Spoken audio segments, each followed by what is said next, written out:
Hey Dad, Yeah. I've been seeing a lot in the news about the war in Iran recently. Can you explain that to me a little bit? Hi, welcome to Navarrette the Nation Simply Put. I'm Ruben Navarrette, a syndicated columnist. This is a show where my teenage daughter asks me questions about the news of the day, and I try to give her the best explanation I can without too much opinion. That part's hard for me. Thanks for tuning in. Yes, so good question. So you have to look at this a couple of different ways. For members of your generation, Generation Z, this looks like a battle that came out of nowhere, a war that came out of nowhere, something that President Trump started on a whim. But for people my age and Generation X, who are in our late 50s and early 60s, we have a different memory of Iran. We realize that Iran has been at war with the United States for about 47 years, almost 50 years. That started in 1979 with a hostage crisis where Americans were taken hostage in Iran, Americans who worked at the U.S. Embassy. And then a whole series of attacks after that, directly and through surrogates, attacks on our Marine base in Beirut in the early 1980s. So this has been an ongoing conflict, and every president has had to deal with Iran, and most have chosen not to deal with it by not taking any sort of military action. So President Trump did act and ultimately got a lot of credit and a lot of criticism because nobody had ever seen that before. It happened about 110 days ago when it began, and it's been ongoing, and now we're at a different phase where we're negotiating a temporary pause to the fighting, and we'll see where it goes from there. So then, in exchange for the pause in fighting, what is actually the goal in this war for both sides? So both sides in the negotiation are asking for certain things, right?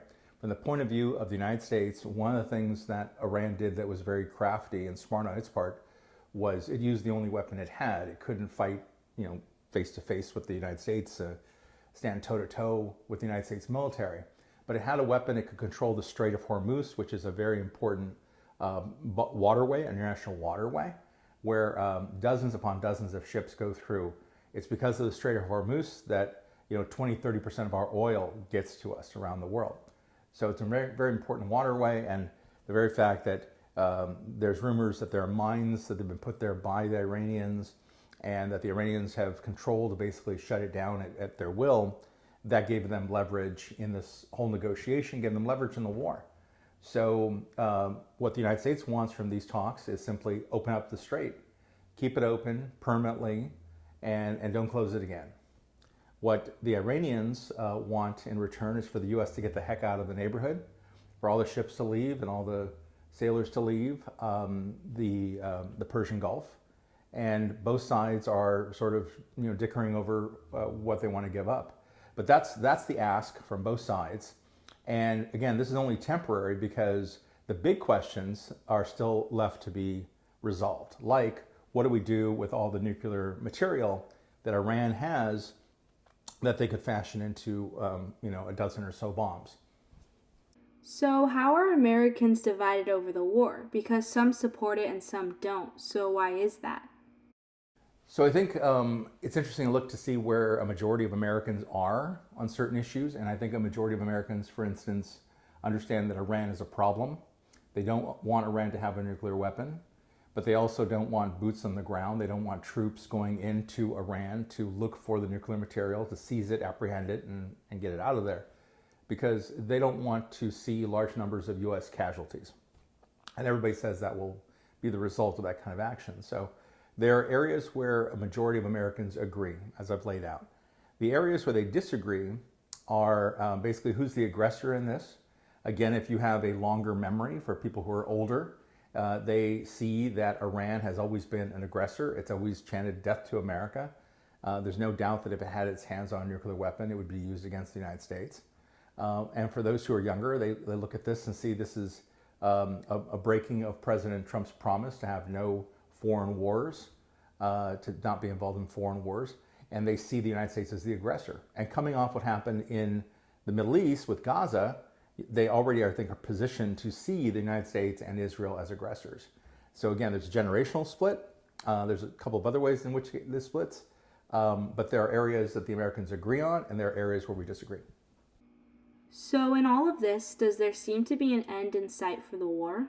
That's a good question. Most of the experts who look at this, retired military generals and admirals, say that there is not going to be an easy and quick end.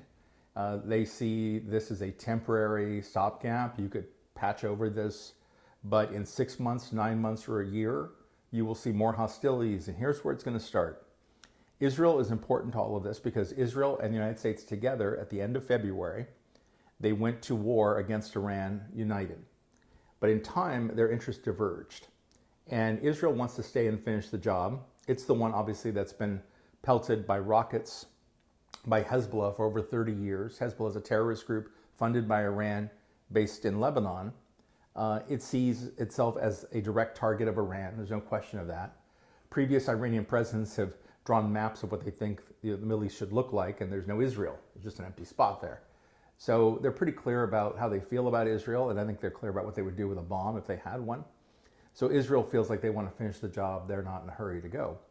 The United States is in a hurry to go.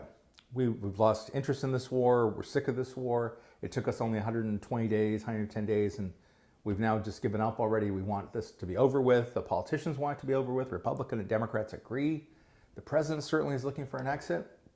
So we've diverged with Israel. The problem is that as long as Hezbollah keeps shooting rockets into Israel, as it has for 30 years, Israel's going to continue to fire back on Hezbollah. That's going to make Iran angry. Iran's going to enter into the war again. Soon, Israel and Iran will be in a hot war again, and the United States may have to go back and finish what they started. So it's a big mess. It's not something that can be easily fixed. And I'll say this. One of the things that works in our favor is we have the best trained military in the world. One of the things that works against us is we are a weak-hearted people, Americans, when it comes to war. We don't believe in sacrifice. We don't believe in deferred gratification. We don't believe in even putting in harm's way people who volunteered to join the military. Not a draft, but people who volunteered.